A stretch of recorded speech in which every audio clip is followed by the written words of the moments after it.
Limpopo police say only 3 of the 10 people who died in a bus accident on the N1 near Polokwane have been identified.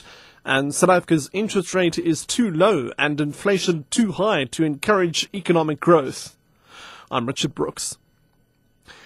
Police in Limpopo say only 3 of the 10 people who died in a bus accident on the N1 near Polokwane have been identified.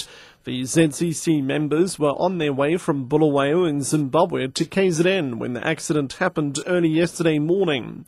Police spokesperson Motlaka Mashiane says 2 of the bodies were identified by relatives who were on the same bus. The 3rd body was identified by a relative from Pretoria. Mashiane explains.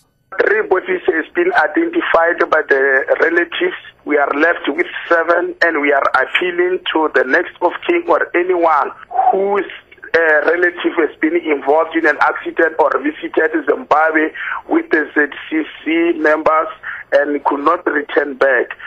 Mashiane says the investigation into the culpable homicide case that involved the bus company, Olympic Bus Liners, is at an advanced stage. He says investigations will determine whether to charge the driver or not.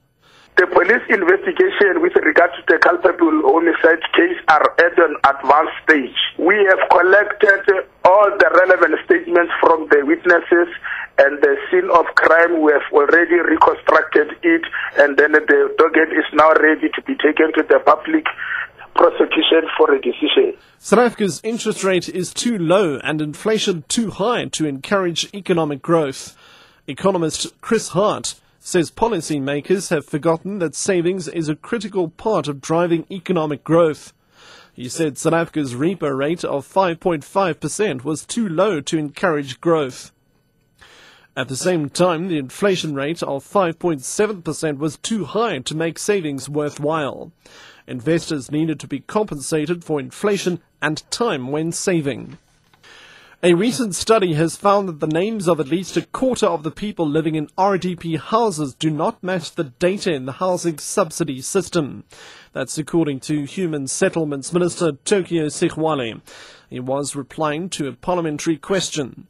Sexwale said this happened because beneficiaries were often placed in different homes to those allocated to them at first, once construction has been completed.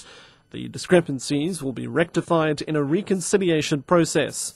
Bongi Indaba has more. Sexwale said the study revealed that 59% of almost 263,000 housing units that were approved to beneficiaries. He said the balance of 41% represents those homeowners or tenants who were either renting or purchasing, while nearly 6% are family members who have either inherited the property or caretakers. The minister said these categories are not registered on the housing subsidy system. Bongindaba, SABC News, Parliament.